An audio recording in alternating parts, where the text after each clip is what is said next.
Hi friends, welcome Sri Vilas channel. இன்றைக்கி நம்ம சேனலில் என்ன பார்க்க போகிறோம் அப்படின்னு பார்த்தீங்கன்னா, வீட்டில் இருக்க பொருளை வச்சு ஒரு ஸ்நாக்ஸ் ரெடி பண்ண போகிறோம். என்னென்னா பிடி கொழுக்கட்டை.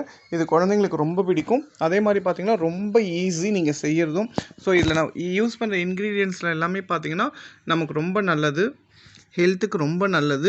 அதுவும் இல்லாமல் பார்த்திங்கன்னா குழந்தைங்க வந்து இப்போ லீவ் டைமில் வீட்டில் இருப்பாங்க, ரொம்ப போர் அடிக்கும். ஸோ இந்த மாதிரி நம்ம பாரம்பரியமான ஸ்நாக்ஸ் எல்லாம் செஞ்சு கொடுத்தோன்னா குழந்தைங்க ரொம்ப லைக் பண்ணி சாப்பிடுவாங்க. ரொம்ப ஈஸி தான். வாங்க இப்போ எப்படி செய்யுதுன்னு பார்க்கலாம். கடாய் வச்சுருங்க. இப்போ இதில் பார்த்தீங்கன்னா நான் புழுங்கலரிசி மாவு தான் எடுத்திருக்கேன். ஒரு 2 கப் எடுத்திருக்கேன். இதை வறுத்துக்கலாம்.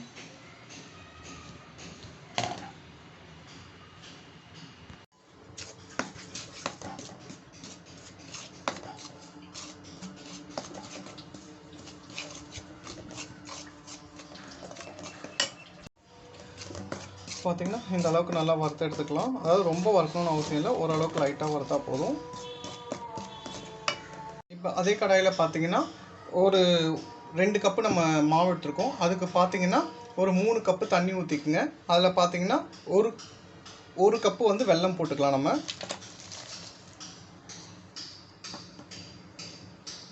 வெல்லம் நல்லா கரையட்டும். இப்போ பார்த்திங்கன்னா வெல்லம் நல்லா கரைஞ்சிட்டோம். கரைஞ்சதுக்கப்புறம் வடிகட்டி எடுத்துக்கலாம். இப்போ பார்த்தீங்கன்னா வெல்லம் நல்லா கரைஞ்சிடுச்சு. இப்போ வடிகட்டி எடுத்துக்கலாம். ஸ்டவ் ஆன் பண்ணிவிட்டு ஒரு கடாய் வச்சுலாம். இதில் பார்த்தீங்கன்னா கொஞ்சம் தேங்காய் துருவலை வந்து வறுத்து எடுத்துக்கலாம். ஒரு 2 ஸ்பூன் நெய் ஊற்றியாச்சு. இதில் வந்து தேங்காய் துருவலை போட்டுடலாம். இப்போ தேங்காய் துருவலை பார்த்தீங்கன்னா கொஞ்சம் நல்லா வதக்கி எடுத்துக்கலாம். தேங்காவை பார்த்தீங்கன்னா இந்த அளவுக்கு வதக்கினா போதும். இப்போ ஆஃப் பண்ணிடலாம். இப்போ பார்த்தீங்கன்னா வடிகட்டின வெல்லம் தண்ணியை திருப்பி கடாயில் ஊற்றிக்கலாம்.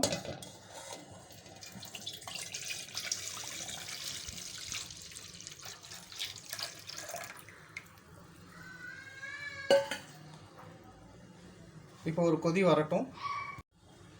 இப்போ வெல்லம் தண்ணி ஊற்றியாச்சு. இப்போ ஒரு கொதி வரட்டும். இந்த மாதிரி நல்லா கொதிச்சோன்னா இப்போ மாவு போட்டு கிளறிடலாம். இப்போ பார்த்தீங்கன்னா மாவு கொஞ்சம் கொஞ்சமாக போட்டு கிளறிடலாம்.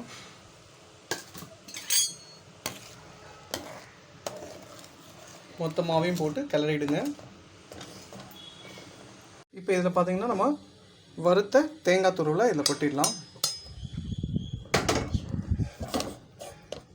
அப்படியே ஒரு கிளறிக்குங்க. இப்போ பார்த்தீங்கன்னா மேலே ஒரு 2 ஸ்பூன் நெய் ஊற்றிக்குங்க. இப்போ நெய் ஊற்றிட்டு நல்லா கலந்து ஒரு பிளேட் போட்டு ஒரு 10 மினிட்ஸ் வந்து அப்படியே மூடி வச்சுருங்க.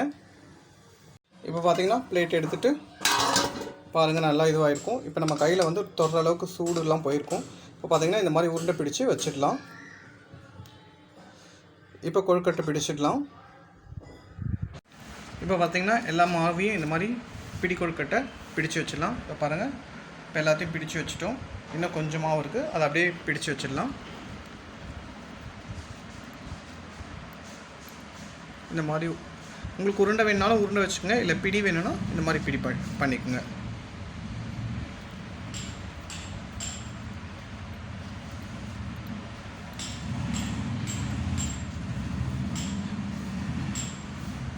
பார்த்தீங்கன்னா எல்லா மாவையும் இந்த மாதிரி பிடிச்சு வச்சாச்சு. இப்போது இட்லி பாத்திரத்தில் வேக வச்சு எடுத்துக்கலாம். ஒரு 20 நிமிஷம் வேக வச்சு எடுத்துக்கலாம்.